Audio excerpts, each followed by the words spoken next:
Welcome to Vestervig Parish today, which includes Vestervig Abbey and Vestervig Estate at large. And let's take a look first at where we are. We are, of course, in Denmark, here in northern part of Denmark and in the southern part of Thy.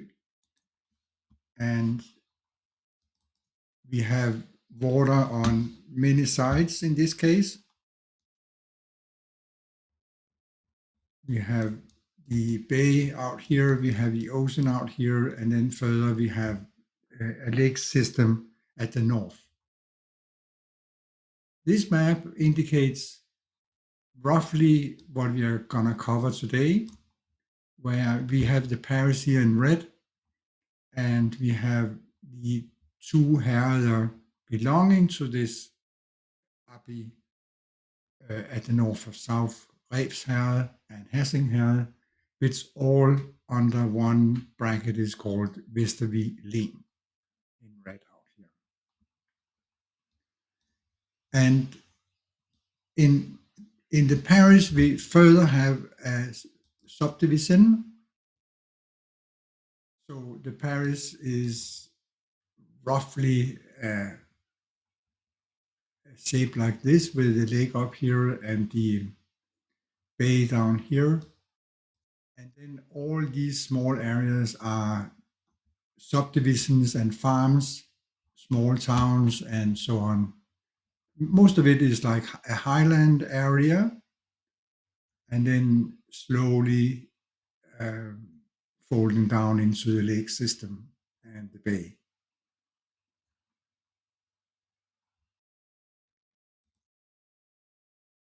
Get an initial overview of how I'm breaking down this story today. I will start to talk about the abbey. Then a bit later, I will carry on going into one of the farms and the farm structure of the parish. And then the usual stories will happen in the end.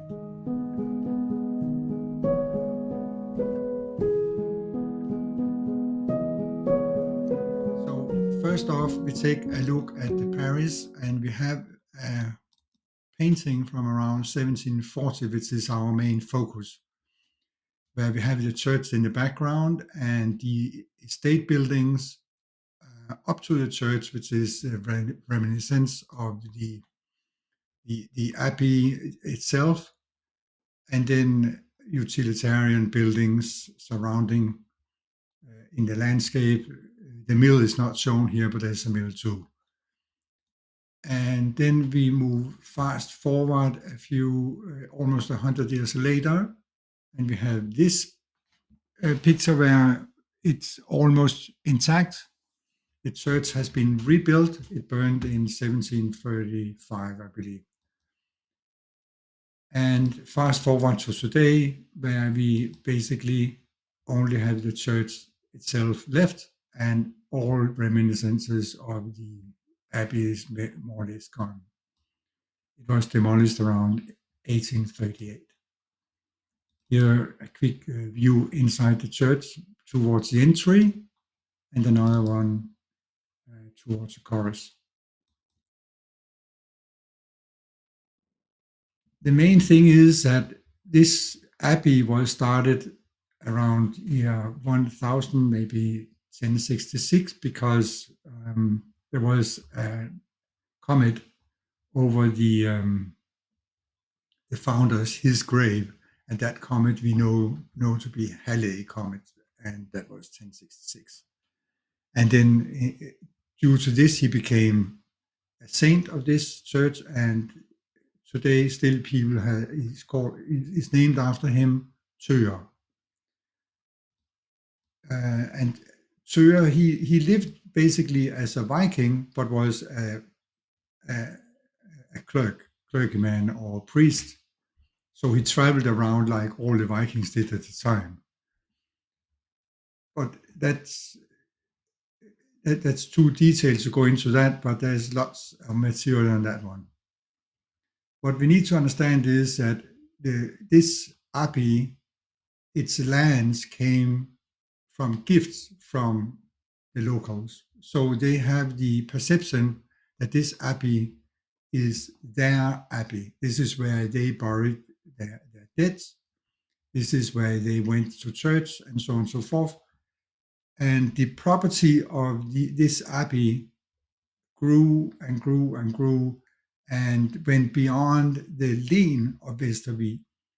So a multiple massive property outside of this lane too, but they owned most of the areas inside the lane. So by the Reformation around 500 years later, 500 years later, 1534, so we had 1100 just before, and now we jumped to 1534. We have the Reformation, and due to this area was supporting the Catholic king, all the lands were confiscated right away, the private land, which was a small portion in between of the leftover of the church and the abbey.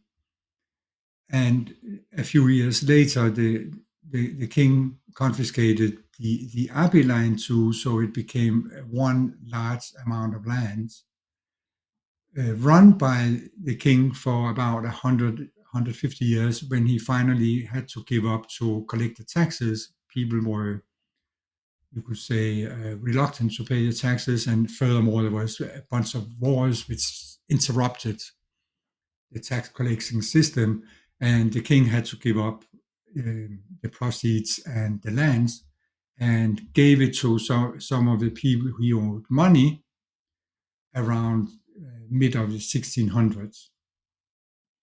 And then fast forward, a family had this property for some years and turned it into a business.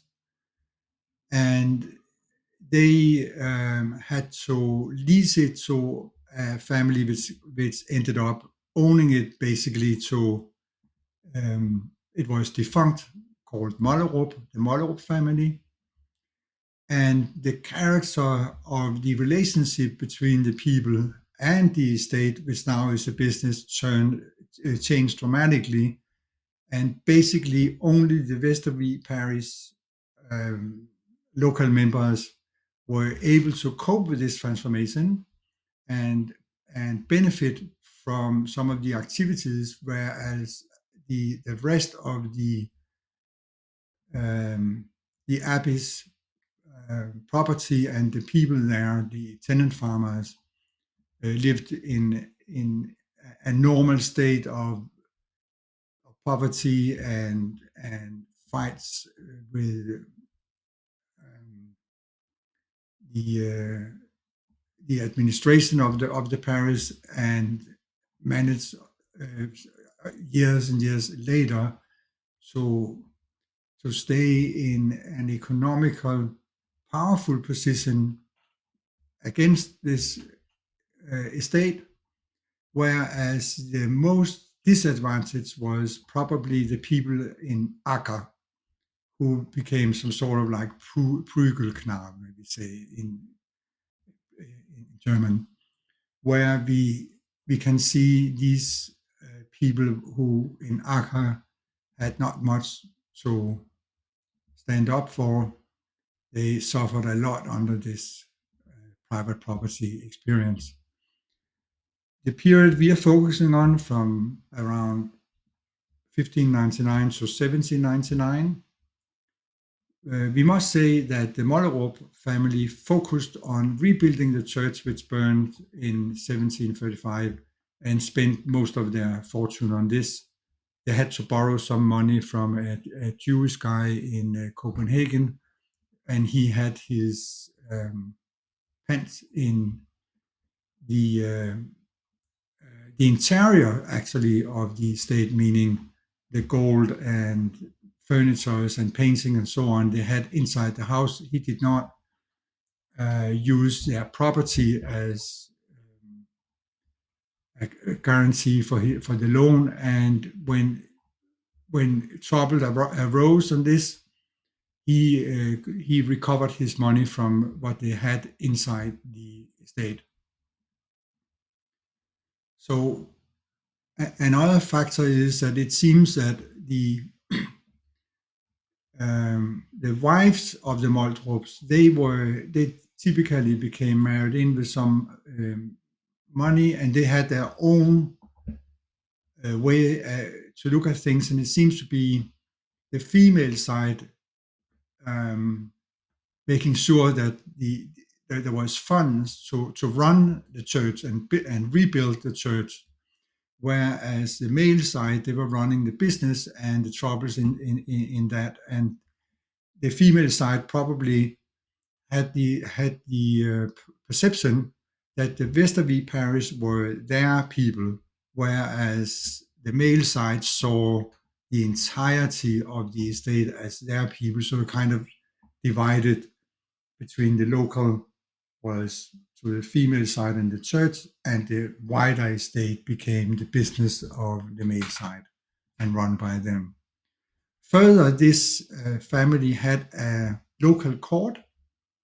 So this is very much like the old ways where you have the the estate owns the religious ceremonies and the temples.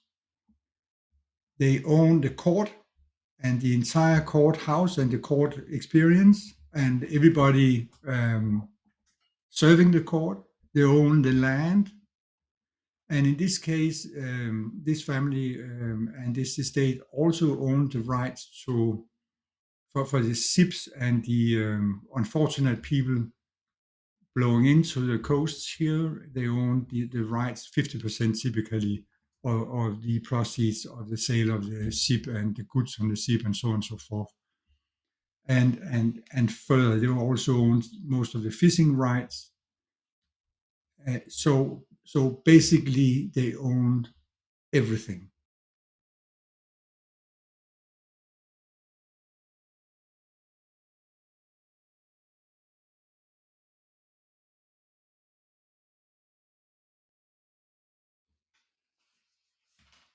So we have, of course, multiple layers of administration in this area. So you could say the royal main administration. We have in this period of time, we have the church itself with the vicarage, where we have a list of all the priests from this period, 1599 to 1799. I can introduce by the way, a new priest here on my webpage. Also, we have the school principals completely listed from the period of time. And also here I can present a new school principal on my website. Further, we have a complete list of tenants for all the farms in Vestervig Parish. And I think it's conducive to the understanding that I show how that is made up and how to, for own purposes or whatever, how to establish a complete ownership list and tenancy list for the period of the time.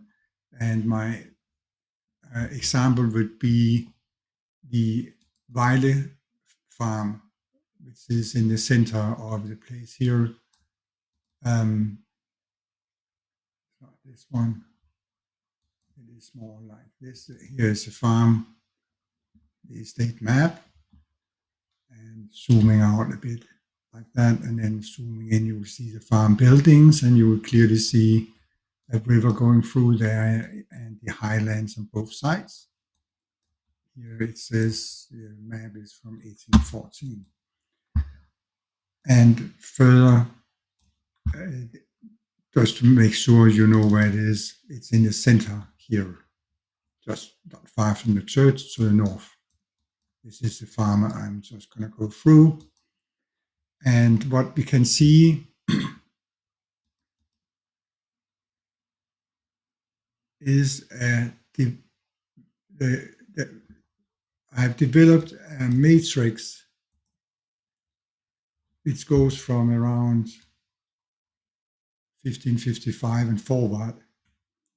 And in this case, we have for this parish, I have colored each farm to go through. So in this case, let's say we look at 1717, and here you will have numerous farms, Spolum, and the yellow one here is the Violet Guard I will focus on in a moment. And that is, I believe, this here. Yeah, the extract here. And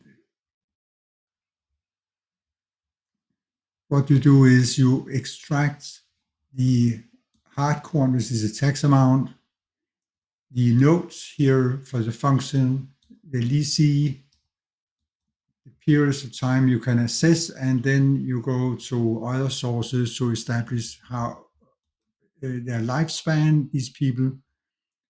For example, Dorte Nilsdatter, she seems to be living from 1660 to 1716, and the farm had a certain size here in taxation, and it was changed. And out here we have links for the people who are listed at the Geni website. And here we have the actual owner, which is Vestervig Parish, for up to about 1771. And from there on and forward in the period of time we are studying, the tenant and owner is identical, so it's called self-ownership. The first one seems to be Christian Jørgensen Fogh, and so on and so forth.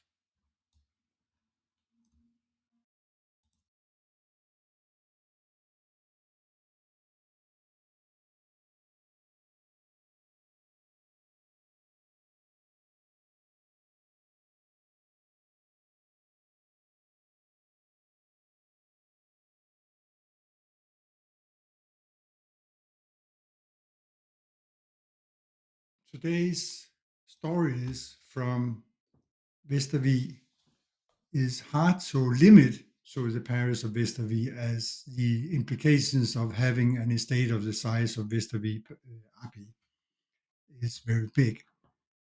But what I will be trying to do is to give an insight into the complications of being a human being around an estate of that power, where you have an estate which owns the ting, which is a court house, and owns the judges. It also owns the people, as the bondage is established 1733. So this period is mostly around 1733 to 1797. They also own all the land and the horizon. You cannot look anywhere basically where they don't own the land. This estate also owned the rights to the stranded ships and people, and as mentioned before, the church, the abbey, and the fishery too. So the fishing men we will be talking about here are basically fishing far out in the ocean, you could say. The local fishing from the lake is owned entirely by Vestervig, and in some cases by the small river beside the abbey is owned by Ørum Castle. So to get an overview of this, I will mention a few stories which build up to the main story today, which is a tiny revolution or adjustment that happened around 1773 from the people of Aker. So the first story is a story from 1667, which is about a writer where there has been some rumors that he has been overcharging the farmers and the fishermen, and enriched himself between the paying people and the estate. So the estate would only get the part of the proceeds they are looking to have but he will keep some for himself. So this man is Søren Bendiksen Skriver. And in 1667, he's going to the court in an other court area, basically owned by the abbey as well, but it's not local as the Vestervig Birketing is. It's system-wide for the entire Sydthy, or rather Sydholm, Sydthy. And he has to request 24 people to stand up in the court to establish that he has not been enriching himself. So he gets away with it. So likely he didn't, but we don't know. There's been the accusation. The other story is from 1718, and that's from outside this parish, from the neighboring parish called Ørum. And Ørum Castle is the owner of the northern part of Thy. And this story is about a lady who owns this castle and how excellent she's running her business, as opposed to what is happening at the Vestervig Abbey. Then we have the very unfortunate story a couple of years later, where Niels Poulsen Røn, a fisherman from Aker, he unfortunately is killed as he is in jail at Vestervig Abbey. And the very unfortunate events developing around this, that's too big of a story for us to go into here.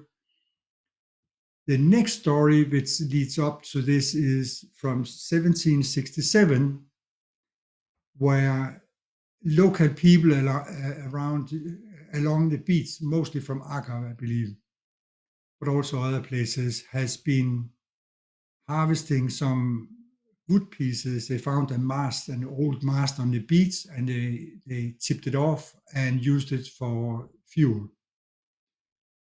And they are in the court, we know it from the court, where they are found guilty.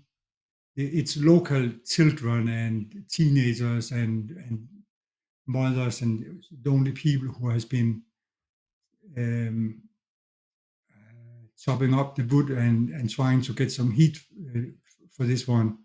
But it's illegal to harvest wood for the locals from the beach, as the beach is owned by the state. But there is a gray zone, because the wood which is not processed, meaning like natural wood in its bended forms, they can take those small pieces and use. Whereas if it is mast and ships and bridges and like processed wood, they are not allowed to take it. It's owned by the crown, and then the state leases the right to own it. And he discovers this one, and he managed to get them all convicted in his own court, of course, and they are asked to pay 3 mark each, which equals a lamb for this small thing. And that's a total disaster, because they don't really have much to burn for and keep the houses heated in the first place. And then we have a story from the year later, 1768, where a young lady, obviously, or maybe, in her prime, leaves the estate as waitress there and wants to go home and take care of her elderly parents. And they are trying to force her back on the estate, and she resists. And I don't remember the entire in and outs of this, but she is devoted to her parents, and she's not coming back to the Vestervig estate, even she will be paid for it. That's a beautiful story. And then we have 1773, where we have a story which is the main story today, where the Aker people is trying to establish that they are not able to pay the tax. So they want an adjustment just to make make it more fair so they can actually pay a smaller portion rather than denying paying the entire part, because they really don't want to be put in that position. They don't have the funds to pay all the tax. And that ends up in a disaster too. And then we have a story from 1797 where the Aka people and the other beach living people, I don't know how to say this, they managed to get a reward for saving the fishermen and the seafaring people coming to land. So, and they managed to make an arrangement so these money are actually paid out, because up to then they do get salary for helping out on the beach to save people and save the goods, but it is counted against their debts, so you will never see any money for this, leaving them destitute as it was with the job good and so on and so forth.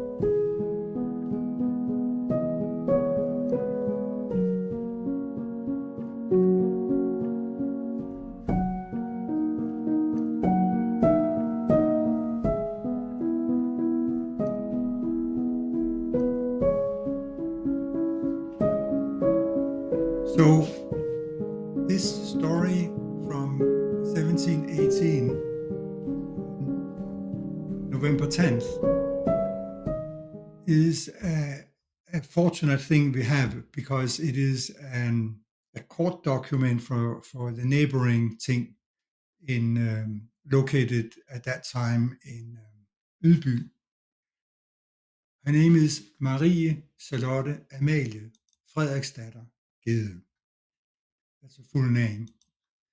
And she owns the neighboring castle, Ørum Castle, which is neighbor to Vestervig Abbey.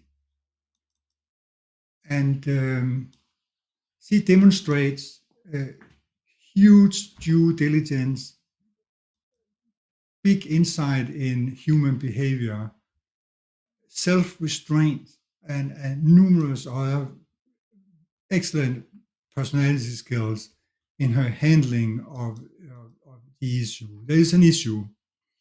The issue is that the climate is changing and it's starting to blow more and more. The weather is worse and worse.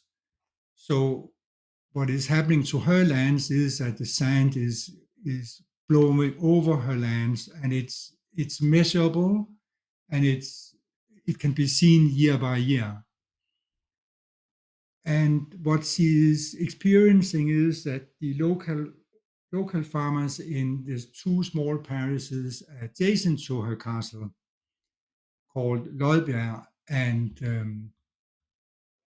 Hvidberg Vestnå, the local people there, they are trying to keep warm by cutting down the bushes and grasses on the hills, of both the sand dunes and the real hills which surrounds them.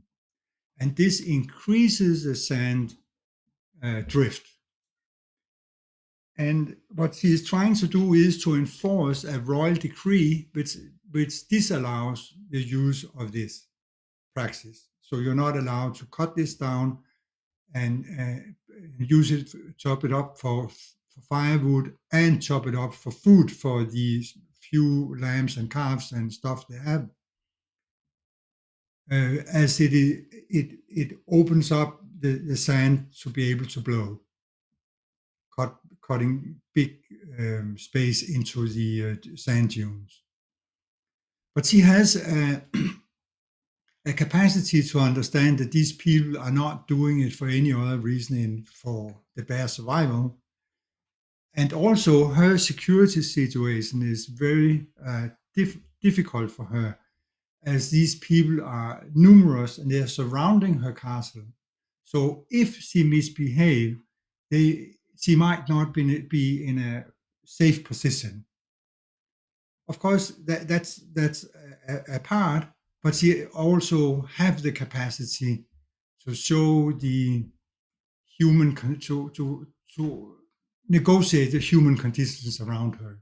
So that's a beautiful thing, and it just shows that even you have no idea about poor people and never been a poor person yourself, you can behave and collaborate with people around you to try to solve the issues. We don't know much about what happened to the rest of the story. We just know the way she presents her case at this court and try to establish her case is bears the hallmark of a respectable entry.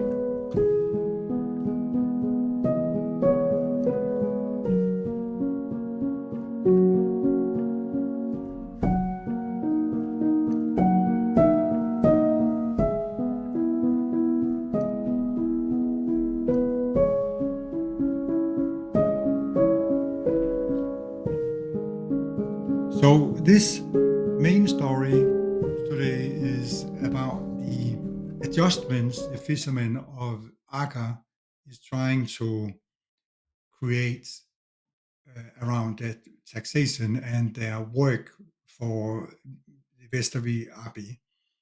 They are forced to work about 10 days a year. I'm not really sure. Um, Lots of these papers has been lost. But they are trying to, it's called hoveri, and they are trying to make sure that they are not working too much at the Abbey. It's too far over there. They don't have the food supply to sustain a strong presence. Um, they are trying to um, make things work and make more fair. So they know they can't pay the entire tax burden and do all the work. So they're trying to make it smaller so they can pay and do the work actually. The small portion they can actually do, they want to do. Here, what is happening is they are not doing any of it. So it's actually a stretch out hand to the Abbey to try to make things right. Uh, and that's beautiful in it on its own, and it's a testament so that they try to collaborate and they want to be part of society. They do not want to be outlawed. It ends up with that they are all found guilty in attempt of revolution, which is very severe punishment. But it ends up with a few of them gets a punishment. These are the people who can read and write because they were the ones who were doing the letters. But the story starts in a complete other place. It starts by the local priest, the priest for not for Akka, where the people are, the neighboring parish from Lodberg and Hvidberg and Ørum. That priest, for whatever reason, has found himself trying to support them and help them to get a better life. And there's nothing evil about this. There's no attempt to do harm to anyone. It's trying to make an adjustment for decades and decades of not functioning society. So the first time we hear about this is October 9th, 1769. In which court is this? Yeah, this is the court of the local court, Vestervig's own birch, birk. Birk means birch. And what we are hearing is that there has been coming a letter from the king, a copy of a letter sent to the king which suggests an adjustment, meaning they see it as a complaint, but it is a proposal to an adjustment of the taxation burden and the work burden for the poor people of Aker. And it seems to have been circulating around in Vestervig for some time, and then the Moldrup family has been taking it as an attempt of revolution. And mind you, this is 1769. The French Revolution is 20 years later. The American Revolution is happening just around here. So what they have done is they have been gathering and talk. The priest has been gathering, or somehow they have been talking to one another, and they have been creating this letter and trying to submit this to the king. And what they have done is they have tried to do it anonymous. So what they have done is they have created this letter and got one of the guys to transport it by horse about 100 kilometers away to Viborg and post it at the local post office in Viborg. And from there, sent it to the king, and I think also a copy, perhaps, or some other form of writing to the estate, the abbey itself. Unfortunately, the postmaster's boy knew this man coming in with a horse, so this will rip up the whole setup. And he is able to identify this man, and the Birketing will go after him. So this will unravel the whole story. And so in the court documents, we have all the names of people being involved, and the entire priest society becomes involved in this because Moldrup goes after the priest who was part of this for incitement to revolution. And there is no revolution. There is just a society who tries to talk to their estate owner and make sense. And as you know, already the estate has forbidden them to use the wood for burning material. They can't sell most of their fisheries in the towns because the king owns the right for the import there. They are marginalized beyond belief. And the most amazing is that their land, this entire place where Aker people live, will be sunk into the ocean within 40 years from now. That's just an amazing perspective. So they are basically fighting for survival from sinking into the ocean. But while they sink into the ocean, they have to go through this. And I can't tell you, I can't possibly reveal to you how disturbing that is to me. I can't cope with it. But anyway, the story continues, and there's multiple witnesses, and everybody seems to be involved in this. And the few people who has been able to read and write and so on, they're trying to respond. And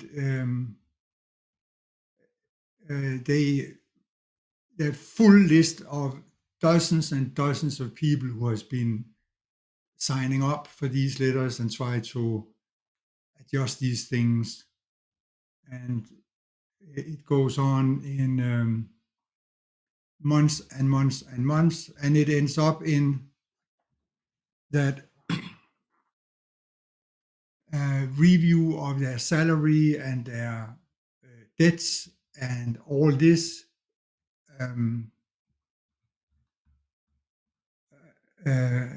They are all punished by different amounts. And the two ringleaders, there's four leaders, and one of them ends up having to go to Viborg prison and work there, which is a very harsh reality for these families. Mind you, that they are already, I should say, that probably about 10 to 20% of the fishermen dies on the ocean on the performance of their work. As young, they will go on long distance travels to try to get some dollars in rigsdaler in their pockets. Maybe they can do 4 6 rigsdaler a year sailing from on ships from Netherlands, Norway, and other places. And then when they're old enough, they come home and they try to save their fortune and get a wife. And then as time goes by, many of them will die. So this attempt to put things right, straight, fails, and they are all punished. And that's the end of trying to put things straight.